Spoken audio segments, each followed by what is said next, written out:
కాదో రమేష్ గారిని అడుగుదాం. రమేష్ గారు, నిజమేనా పెట్టుబడులు వస్తుంటే మీకు నచ్చట్లేదా? భయపడుతున్నారా మా ప్రభుత్వం రాదు అని విజయ్ గారు అంటున్నట్లు? ఏంటి చంద్ర గారు, మీకు ప్యానల్ ఉన్న సభ్యులకు అలాగే ప్రైమ్ లైన్ ప్రేక్షకులందరికీ వెరీ గుడ్ ఈవినింగ్ అండి.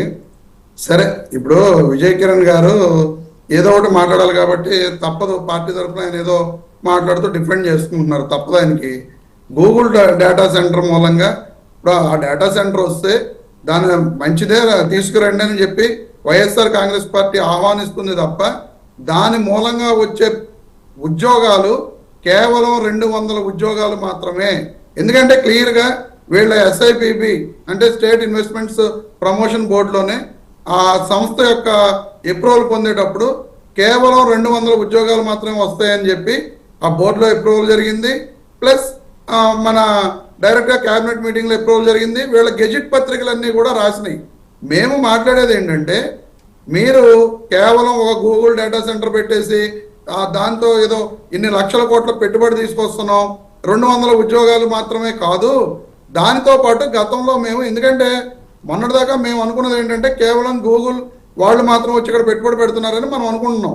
కానీ ఆ తర్వాత అదానీ గారు ట్వీట్ చేసిన తర్వాత అసలు దీంట్లో ఉన్న వాస్తవ విషయం ఏంటనేది అందరికీ అర్థమైంది.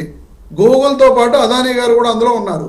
మేము చేసుకున్న వైఎస్ఆర్ కాంగ్రెస్ పార్టీ అధికారంలో ఉండగా మేము చేసుకున్న ఒప్పందం ఏంటి? గూగుల్ డేటా సెంటర్తో పాటు IT development park plus recreation centres ఇవన్నీ కూడా పెట్టాలి, 25,000 మందికి జాబ్స్ క్రియేట్ చేయాలి అని చెప్పి ఆ రోజున క్లియర్గా, మీరు చూసారు లేదో, ఆ జియో కాపీలో కూడా క్లియర్గా మెన్షన్ చేయడం జరిగింది. ఈ రోజున వీళ్ళు మొత్తం అక్కడ ఉన్న ల్యాండ్ అంతా కూడా ఇప్పుడే చెప్పడం జరిగింది. ఇన్సెంటివ్స్ అన్ని కూడా 22,000 కోట్ల రూపాయల ఇన్సెంటివ్స్ ఇస్తూ దాంట్లో ల్యాండ్కి 25% డిస్కౌంట్, వాటర్కి 25% డిస్కౌంట్, పవర్ ట్రాన్స్మిషన్కి టోటల్గా 100% డిస్కౌంట్, ఈ రకంగా స్టేట్ GST 100% డిస్కౌంట్, ఈ రకంగా టోటల్గా 22,000 కోట్ల రూపాయలు రాయితీలు మనం ఇస్తున్నప్పుడు అదే స్థాయిలో ఉద్యోగాలు ఇక్కడ యువతకి రావాలి అనేది వైఎస్ఆర్ కాంగ్రెస్ పార్టీ యొక్క అభిప్రాయం తప్ప ఏదో గూగుల్ వస్తుంటే మేమేదో భయపడిపోతున్నాం, ఉద్యోగాలు వచ్చేస్తే రేపొద్దున వీళ్ళు వెనకాల ఎవరు రారు అని చెప్పి వీళ్ళు ఇదవుతున్నారు అని చెప్పి కిరణ్ అన్న మాట్లాడుతున్నాడు. అలాంటి భయాలేమీ మాకు లేవు. ఎందుకంటే చంద్రబాబు నాయుడు గారి యొక్క వ్యవహార శైలి, పరిపాలన ఇది ఏంటో రాష్ట్ర ప్రజలందరికీ తెలుసు. మేము చెప్పక్కర్లేదు. రాష్ట్ర ప్రజలందరూ కూడా 2004లో అబ్బాయి నేను హైదరాబాద్లో హైటెక్ సిటీ కట్టానంటేనే ఈ రోజున అక్కడ పోటీ చేయలేని పరిస్థితుల్లో చంద్రబాబు నాయుడు గారి తెలుగుదేశం పార్టీ ఉంది. పొగట్పల్లిలో పోటీ చేస్తే తెలుగుదేశం పార్టీ తరఫున తెలుగుదేశం పార్టీ ఎలా ఓడిపోయిందో మన అందరికీ తెలుసు. ఒక్క కార్పొరేటర్ కూడా గెలవలేని పరిస్థితిలో హైదరాబాద్ సిటీ నేను హైదరాబాద్ను డెవలప్ చేశా, నేనే కట్టా, నేనే ఐటీని పెంచా అని చెప్పే చంద్రబాబు నాయుడు గారి యొక్క తెలుగుదేశం పార్టీ పరిస్థితి హైదరాబాద్లో ఎలాగుందో అందరికీ తెలుసు, మనం ప్రత్యేకంగా చెప్పుకోవక్కర్లేదు. సో అటువంటి విషయాల్లో మేము భయపడవలసిన అవసరం లేదు. కానీ మీరు ప్రజల్ని ఈ విధంగా మోసం చేస్తున్నారు అని చెప్పి చెప్పడం కోసమే మేము వైఎస్ఆర్ కాంగ్రెస్ పార్టీ తరఫున మిమ్మల్ని క్లారిటీ ఇవ్వమని అడుగుతున్నాం తప్ప మేము గూగుల్ డేటా సెంటర్ రాకూడదు, ఇది దీని మూలంగా ఏదో జరిగిపోద్ది, అదానీ డేటా సెంటర్ రావాలని చెప్పి మేము కోరుకున్నప్పుడు గూగుల్ డేటా సెంటర్ రాకూడదని చెప్పి మేము ఎందుకు కోరుకుంటాం? ఇక్కడ మీరు ఇంకో మాట కూడా మాట్లాడారు. ఓ మంత్రి గారు మాట్లాడుతూ ఏదో అది గోడౌన్ అన్నారు, అది అన్నారని చెప్పి. గోడౌన్ అన్నా ఇంకోటి అన్నా అక్కడ వచ్చిన ఉద్యోగాలు, మీరు ప్రకటించిన ఉద్యోగాలు 200 ఉద్యోగాలకు మాత్రమే వీళ్ళు ఇది చేస్తున్నారు, ఈ రాష్ట్ర నిరుద్యోగ యువతను మోసం చేస్తున్నారు అనే ఏకైక ఉద్దేశంతో మాట్లాడటం జరిగింది తప్ప మీ యొక్క కుట్రని బయట పెట్టడం కోసం చెప్పడం జరిగింది తప్ప ఏదో ఆ గూగుల్ని రావద్దంటున్నారు, వైఎస్ఆర్ కాంగ్రెస్ పార్టీ వ్యతిరేకిస్తుందనే మాట పక్కన రమేష్ గారు, అయితే పేపర్ కట్టింగ్స్ లో మీరు అన్నట్టు 200 ఉద్యోగాలు అది అనేది వార్త నేను చూసా. బట్ కూటమి నుంచి ఉన్నటువంటి నేతలు వాళ్ళు చెప్తుంది 75% ఉద్యోగాలు, లక్షల ఉద్యోగాలు క్రియేట్ అవుతాయని కదా వాళ్ళు చెప్తుంది. ఇంకా అదొక్క కంపెనీనే కాదు, గూగుల్ ఏఐతో పాటు ఇప్పుడు అక్కడ CLS అనే విధానం రావడం, ఆ సిస్టమ్ ఉండడం వల్ల సముద్రంలో కనెక్టివిటీ పెరగడం వల్ల ఇతర కంపెనీలు కూడా ఆంధ్రప్రదేశ్కి వచ్చే అవకాశం ఉంటుంది కదా, దానివల్ల లక్షల ఉద్యోగాలు క్రియేట్ అవుతాయి కదా. చందు గారు, ఆర్టిఫిషియల్ ఇంటెలిజెన్స్, మిషన్ లెర్నింగ్ కూడా ఉంటదండి, దాని యొక్క డేటా సెంటర్ కూడా ఉంటది, అమెరికాలో ఉంది, అవునా కదండి? US లో ఉన్నంత మాత్రాన మనం ఇక్కడ దానికోసం మళ్ళీ సపరేట్ గా ఒక సిస్టమ్ ఇది చేసే, లేకపోతే మన ఇండియాలో ఒక ఇది చేసుకున్నాం, మనం ఏమి ఇది చేయట్లా. దానికి సంబంధించిన, ఎందుకంటే ఎక్కడ డేటా సెంటర్ పెట్టినా సరే విత్ ఇన్ నానో సెకండ్స్ లో డేటా రిట్రీవల్ కోసం దాన్ని వాడుకుంటారు తప్ప దానికి అనుబంధంగా వచ్చే ఒక డేటా సెంటర్ కోసం అనుబంధంగా వచ్చే సంస్థలు చాలా తక్కువ ఉంటాయి. సో డేటా సెంటర్ తో పాటు ఇంకా కొంత వాళ్లే ఇన్వెస్ట్ చేసి ఈ డెవలప్మెంట్ సెంటర్స్ కానీ ఇవి కానీ ఇలాంటివి మనం పెడితే రేపు పొద్దున్న నిరుద్యోగ యువతకు ఇక్కడ ఉద్యోగాలు వస్తాయని చెప్పి ఉద్దేశంతో మేము మాట్లాడటం జరుగుతుంది. అంతే ఆయన చెప్పారు కిరణ్ గారు. ఇంకోటి కూడా, ప్రపంచంలో అంట ఎంతో మంది పోటీ పడితే అంటే ఇక్కడికి వచ్చిందంట గూగుల్. అసలు బాబు కిరణ్ గారు మీరు ఎక్కడ ఉన్నారో ఏం చేస్తున్నారు? ఈ రోజున ఇండియానాపోలిస్ లో ఉన్న డేటా సెంటర్ ని క్లోజ్ చేసే పరిస్థితి అక్కడ ఉంది.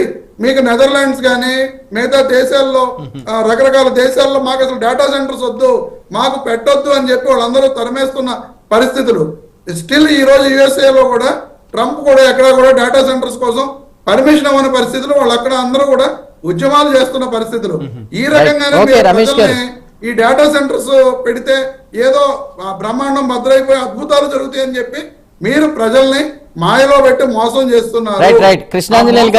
ఆపండి. ఎక్కడా కూడా ప్రపంచం ఈ డేటా సెంటర్ కోసం పోటీ పడిన దాఖలాలు లేవు. వాళ్ళందరూ కూడా మాకు డేటా సెంటర్స్ వద్దు అని చెప్పి వాళ్ళు ఉద్యమాలు చేస్తున్న సంగతులను కూడా మీరు తెలుసుకోవాలి. అలాగే మీరు ఇంకోటి కూడా, ఏదో జగన్మోహన్ రెడ్డి గారి ప్రభుత్వంలో ఏమీ చేయనట్టు మీరే, లోకేష్ గారు గత జనవరిలోనో ఎప్పుడో వైజాగ్ వెళ్ళినప్పుడు మాట్లాడారు, 7 నెలల్లో మేము 6 లక్షల ఉద్యోగాలు ఇచ్చేసామని చెప్పి.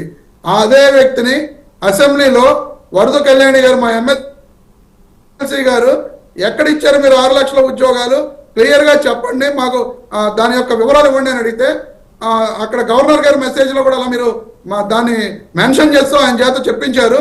ఇటువంటి అబద్ధాలు చెప్పించకూడదు కదా అని చెప్పి లోకేష్ గారు నిలదీస్తే పొరపాటు జరిగింది, ఇది 6 లక్షల ఉద్యోగాలు ఇస్తామని చెప్పి మేము చెప్పడం జరిగింది, దాంట్లో ప్రింటింగ్ మిస్టేక్ జరిగిందని చెప్పి స్వయంగా శాసన మండలిలో ప్రకటించిన లోకేష్ గారు ఈ రోజున మేము 10 లక్షల ఉద్యోగాలు 10 లక్షల కోట్ల పెట్టుబడులు తెచ్చాం అని చెబుతున్నారు. 10 లక్షల కోట్ల పెట్టుబడులు మీరు ఎంఓఎల్ చేసుకున్నారేమో తప్ప ఎక్కడ ఒక్క రూపాయి పెట్టుబడి కూడా నాకు తెలిసి ఇంతవరకు గ్రౌండ్ అవన పరిస్థితులు.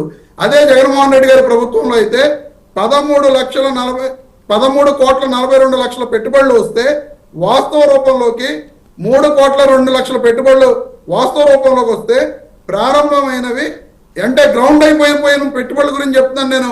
కిరణ్ గారు 78,514 కోట్ల పెట్టుబడులు గ్రౌండ్ రమేష్ గారు మాట్లాడదామండి. ఇంకా సమయం ఉంది. 23 లక్షల కోట్ల పెట్టుబడులు ఉంటే ఆ పెట్టుబడులు ఇప్పుడు నిర్మాణ దశలో ఉన్నాయి.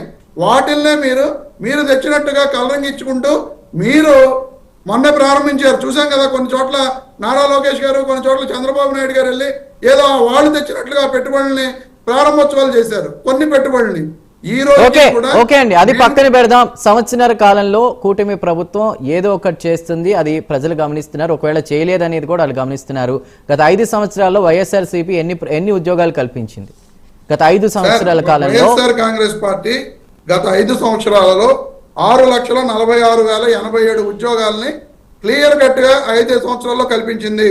ఇందులో గవర్నమెంట్ జాబ్స్ 2,31,003 ఉద్యోగాలు, కాంట్రాక్ట్ జాబ్స్ 43,923, అలాగే out sourcing and other jobs 3,73,121. అంటే ఎంఎస్ఎంఈల ద్వారా కానీ ఇతర ద్వారా కానీ వచ్చిన జాబ్స్ ఇవన్నీ కూడా department of promotion of industries and internal trade కేంద్ర ప్రభుత్వ సంస్థ డిక్లేర్ చేసిన వారి వెబ్సైట్ లోకి వెళ్తే ఇవన్నీ కూడా మీకు కనిపిస్తాయి. వారి వెబ్సైట్ లో చెక్ చేసుకోమని చెప్పండి మాట్లాడే వాళ్ళు ఎవరైనా ఉంటే. ఈ 6,48,087 ఉద్యోగాలు జగన్మోహన్ రెడ్డి గారు 5 ఏళ్ల పరిపాలనలో వచ్చినాయి. దీంట్లో ఎక్కడా కూడా ఎటువంటి ఇది లేదు. కావాలంటే కిరణ్ గారిని వెళ్ళి చెక్ చేసుకోవచ్చు. మేము ఆ వర్డ్స్ కట్టుబడి ఉంటాం. రేపొద్దున మళ్ళీ అసెంబ్లీ క్వశ్చన్ చేసి జగన్మోహన్ రెడ్డి గారు 5 ఏళ్ల పరిపాలనలో ఎన్ని ఉద్యోగాలు వచ్చాయి అనేది వీళ్ళు తెచ్చుకోవచ్చు.